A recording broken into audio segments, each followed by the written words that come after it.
27 сентябрда Москва областына караштуу Ступино шаардык аймагында кыргыз жарандары жабыр тарткандыгы тууралуу маалымат алгандан баштап консулдук кызматкерлери тез арада ошол жерге барган.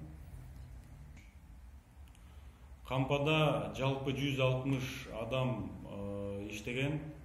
Алардын арасынан 51 адамга медициналык жардам көрсөтүлгөн. Бүгүнкү күндө 29 кыргыз жарандары Москва областына караштуу медициналык мекемелерде больницага жаткырылышкан.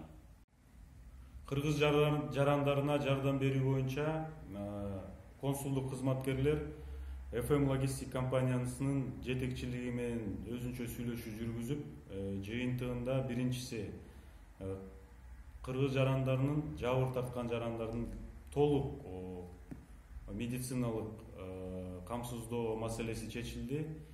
Экинчисинен жабыр тарткандар дагы, жабыр тартпаган жарандарга дагы 50 000 рубльдан ошол 160 адамга жардам катары каражат бөлүнүп берилмей болду. Бул келишимди гарантиялык кат менен элчиликке тастыктап беришти.